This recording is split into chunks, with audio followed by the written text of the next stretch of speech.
Hello दोस्तों, नमस्ते, राधे राधे। मैं आपकी साधना दुबे आज आप सभी के सामने यह माता रानी का नवरात्र का टाइम चल रहा है। दोस्तों, नवरात्र का दिन चल रहा है, बहुत ही पावन समय है। इस समय आप सभी लोग मिलके माता रानी का आराधना करें, माता रानी को मनाएं।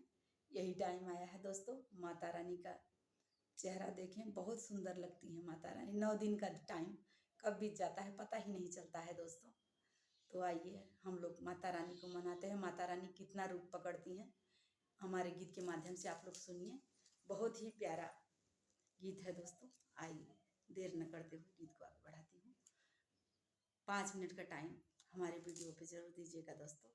साधना लोग के देहाती पे जरूर जाइएगा और बहुत सुंदर सुंदर गीत पढ़ते हैं। आप लोग खूब देखिए, खूब आशीर्वाद दीजिए। आइए। छन में छन छन बदलली रूप, छन छन बदलली रूप, हो मैया दुर्गा भवानी। छन छन बदलली रूप, हो मैया दुर्गा भवानी। दुर्गा भवानी हो मोर महारानी, दुर्गा भवानी हमारी महारानी। छन छन बदलली रूप, मोरी मैया दुर्गा भवानी। छन छन बदलली रूप, मोरी मैया दुर्गा भवानी। दुर्गा भवानी हो जग कल्याणी, दुर्गा भवानी हो जग कल्याणी। छन छन बदलली रूप, मोरी मैया दुर्गा भवानी। जब मैया पहिरली लाल रंग साड़ी, जब मैया पहिरली लाल रंग साड़ी, लाल रंग साड़ी हो लाल रंग साड़ी। धइली दुर्गा के रूप, मोरी मैया दुर्गा भवानी। धइली दुर्गा के रूप, मोरी मैया दुर्गा भवानी। जब मैया पहिरली पीली रंग साड़ी, जब मैया पहिरली पीली रंग साड़ी। धइली लक्ष्मी के रूप, ये हो मैया दुर्गा भवानी। धइली लक्ष्मी के रूप, ये हो मैया दुर्गा भवानी। छन छन बदलली रूप, ये हो मैया दुर्गा भवानी। दुर्गा भवानी हो जग कल्याणी, दुर्गा भवानी हो जग कल्याणी। छन छन बदलली रूप, ये हो मैया दुर्गा भवानी। जब मैया पहिरली नीली रंग साड़ी, जब मैया पहिरली नीली रंग साड़ी, नीली रंग साड़ी हो नीली रंग साड़ी। धइली गौरा के रूप, ये हो मैया दुर्गा भवानी।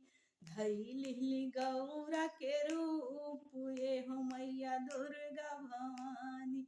जब मैया पहिरली गेरुआ रंग साड़ी, जब मैया पहिरली गेरुआ रंग साड़ी। धइली सीता के रूप, एहू मैया दुर्गा भवानी। धइली सीता के रूप, एहू मैया दुर्गा भवानी। जब मैया पहिरे सफेद रंग साड़ी, जब मैया पहिरे सफेद रंग साड़ी, सफेद रंग साड़ी, सफेद रंग साड़ी। धइली सरस्वती के रूप, ये हो मैया दुर्गा भवानी। धइली सरस्वती के रूप, ये हो मैया दुर्गा भवानी। छन छन बदलली रूप, ये हो मैया दुर्गा भवानी। छन छन बदलली रूप, ये हो मैया दुर्गा भवानी। जब मैया पहिरे गुलाबी रंग साड़ी, जब मैया पहिरे गुलाबी रंग साड़ी, गुलाबी रंग साड़ी हो गुलाबी रंग साड़ी। धइली भगतन के रूप, ये हो मैया दुर्गा भवानी।